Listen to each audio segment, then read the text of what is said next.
नमस्कार मेरे मित्रों, मेरे देशवासियों, मेरे YouTube पर आने के लिए आप सबका स्वागत है। मेरी वीडियो को सब्सक्राइब करने के लिए आप सबका धन्यवाद है।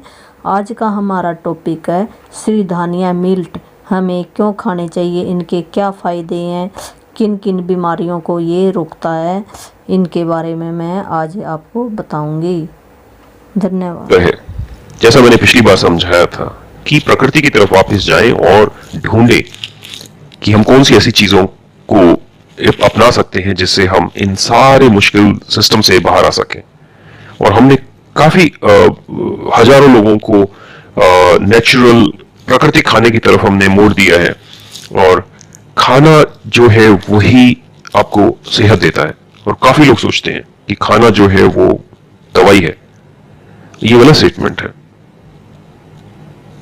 दवाई तभी आती है जब आप बीमार होते हैं, और खाना मेडिसिन नहीं हो सकता। खाना आपको स्वास्थ्य देता है।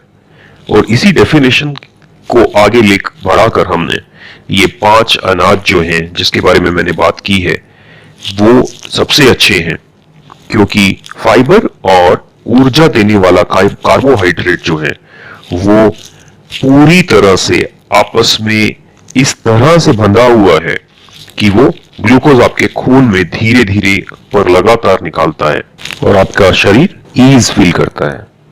और जैसे ही आपने ग्लूकोज बहुत ज्यादा क्वांटिटी में आपके खून में रिलीज किया, आपका सिस्टम डिस्टर्ब हो जाता है, और उसी को डिजीज बोलते हैं। तो आप बहुत ज्यादा मात्रा में जब आप ग्लूकोज आपके शरीर में जाता है तो वो बीमार हो जाता है। तो यही है, ज्यादा मात्रा का ग्लूकोज जा सकता है आपकी बॉडी में और बहुत सारी चीजों को खराब कर सकता है। और किसी चीज को आप बोलते हैं कि बीपी हो गया है, कैंसर हो गया है, आर्थराइटिस हो गया है, थायराइड प्रॉब्लम हो गई है, गैंग्रीन हो गई है, माइग्रेन प्रॉब्लम हो गई है, डायबिटीज हो गई है, और आपकी किडनी को डिस्टर्ब कर दिया तो हम डायलिसिस पे डाल देते हैं। तो ये सारी चीजें जो है ये सिर्फ एक ही चीज से शुरू होती है, और वो है ग्लूकोज लेवल से, चीनी के लेवल से। और वही अगर आपने कंट्रोल कर लिया तो ये सारी बीमारियां खत्म हो सकती हैं, सिंपल इस तरीके से। तो आपको सिर्फ यही करना है कि कोई भी कंडीशन हो, सिर्फ सही खाना और ये 5 ग्रेन खाना शुरू कीजिए। ये 5 अनाज कुछ इस तरह से बने हैं कि फाइबर केंद्र से शुरू होकर तय दर तय बाहर की तरफ को आता है, और कार्बोहाइड्रेट उसके साथ जुड़ा रहता है। और इनसे अगर आपको ग्लूकोज चाहिए तो आपको इनको पानी में भिगोना पड़ेगा, क्योंकि बिना भिगाए फाइबर जो है वो हजम नहीं होगा। काफी देर तक, 5-6 घंटे तक रात को भिगो दीजिए, 10 बजे के आसपास जब आप सोने जाते हैं उससे पहले, और सुबह आप उठते हैं इसको चावल की तरह पका लीजिए आराम से। आप इसको दलिया बना लीजिए, कुछ कैसे भी बना सकते हैं आप इसको, पर जो भी बनाइए इसको आप पहले भिगो लीजिए। और जब आप ये करेंगे तो जो ग्लूकोज है वो आपके खून में, जितने भी ये ग्रेन्स है, 5 ग्रेन्स, उनसे वो 5 से 7 घंटे में धीरे धीरे आपके खून में रिलीज होता है। और क्योंकि ये धीरे धीरे रिलीज होता है तो आप पूरा दिन आप एक्टिव रहेंगे।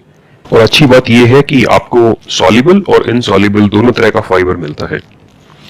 और सॉल्युबल फाइबर वो आपके पूरे शरीर में घूमता है, और जितने भी टॉक्सिन्स होते हैं, वेस्ट मटेरियल जो जनरेट होता है हमारी बॉडी के अंदर, वो सारे मटेरियल को वो क्लीन करता रहता है। पूरी बॉडी आपकी वहीं की वहीं क्लीन होती रहती है, पूरी की पूरी सेल्स आपकी वहीं की वहीं क्लीन होती रहती है। और जो इनसॉल्युबल जो फाइबर होता है वो आपकी पूरी इंटेस्टाइन में अटैच हो जाता है, और वो पूरे दिन उसको क्लीन करता रहता है, टॉक्सिन्स को क्लीन करता रहता है। जो चाहिए उसको वो एब्जॉर्ब कर लेता है, जिसको नहीं चाहिए वो उसको निकाल देता है। आपको कॉन्स्टिपेशन नहीं होगा, आपको आपका मल बहुत अच्छे तरीके से साफ हो जाएगा, और बहुत आसान तरीका है ये। तो आपको सिर्फ ये करना है कि आपको अपना खाना बदलना है। चावल, गेहूं, चीनी, ये सारी चीजें जो है वो आपके खाने के लिए नहीं है, ये आपके हाजमे के लिए ठीक नहीं है। और ये जो ग्रेन्स मैं बोल रहा हूं, अनाज जो मैं बोल रहा हूं, ये सब जगह उगते हैं।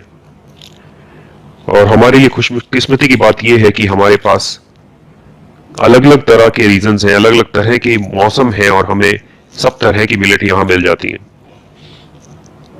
और हमारे यहाँ का मौसम इतना ज्यादा अलग अलग है कि सिर्फ ये 5 ही नहीं, और भी बहुत तरह की मिलेट हमारे यहाँ होती है, और उनके बारे में और ज्यादा रिसर्च करने की जरूरत है। और लेकिन ये है कि इन 5 के अंदर बहुत अच्छे तरीके से फाइबर जो है वो जुड़ा हुआ है, और आपके मुंह से लेके नीचे तक fibre content brown top millet का वो आपके पूरे शरीर को क्लीन करता है। तो कहने का मतलब ये है कि सब तरह की बीमारियां जो है इससे ठीक हो सकती हैं 1-2 दिन से लेके 1-2 हफ्ते, कुछ महीने तक में। तो हमने अलग अलग बीमारियों के अलग अलग प्रोटोकॉल बनाए हैं, तरीके बनाए हैं, और 1-2 दिन के बाद आप मिलेट्स को बदलते रहिए, और आपके पूरा सिस्टम जो है वो 10 दिन के अंदर क्लीन हो जाएगा, और वहां से आप उसको रोटेट कर सकते हैं। आपका बोन मैरो क्लीन हो जाएगा। बोन मैरो का मतलब क्या है? बोन मैरो जहां पर आपका खून बनता है, जहां आपकी इम्यूनिटी सेल्स जब बनती हैं, तो आपका पूरे बॉडी का ट्रांसपोर्ट सिस्टम जो है वो खून है। तो अगर खून जहां बनता है वो है बोन मैरो, और उसी को ही अगर आपने ठीक कर दिया रोज की रोज, तो आपको किसी भी तरह की बीमारी का सवाल ही नहीं पैदा होता। इम्यूनिटी सेल्स जो है बहुत ही अच्छे तरीके से आपके शरीर में पैदा होंगी, और ये बहुत सारी मात्रा में ये जो फाइबर है हमारे इन ग्रेन्स के अंदर, इनके अंदर ये मिलता है, और ये केंद्र से शुरू होकर बाहर की तरफ को आता है, और जो बाहर की जो सतह है उसमें लिग्निन्स होते हैं। और इसीलिए मैं कहता हूं कि आप अनपॉलिश्ड ही अनाज खाएं, क्योंकि जो बाहर की जो सतह है उसमें लिग्निन्स होता है। और अगर आपको कैंसर है, 4th स्टेज है, 5th स्टेज है, कोई फर्क नहीं पड़ता क्या स्टेज है, ये सब ऐसे ही बनाई हुई है, क्या फर्क पड़ता है? आप कल मर सकते हैं। 4th स्टेज के कैंसर वाले लोग 4-5 साल जी जाते हैं कई बार। तो इसका मतलब क्या हुआ? इसका कोई मतलब नहीं है। और इसका मतलब ये नहीं है कि आप डिजीज के से मर जाएंगे। होता यह है कि आप डिजीज के साथ जिंदा रहते हैं एक्चुअली। तो आपको इस पे चिंता करने की जरूरत नहीं है कि 4th स्टेज है, 5th स्टेज है। कुछ लोग ऐसे हैं जो कि तुरंत मर जाते हैं बिना कैंसर के। तो क्या हुआ उनको?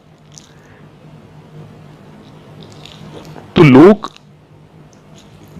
मरने को बीमारी के साथ जोड़ रहे हैं, और ये बिल्कुल गलत है। बीमारी से डरो मत। डिजीज है, और आप अगर सही चीजें करें तो आप बीमारी से 5 सिरदानियाँ मिल्ट को खाइए, रोगों से मुक्ति पाइए, जीवन स्वस्थ अपना बनाइए, सिरदानियाँ को अपनाइए। Thank you. वीडियो देखने के लिए, सब्सक्राइब करने के लिए आप सबका धन्यवाद। Thank you.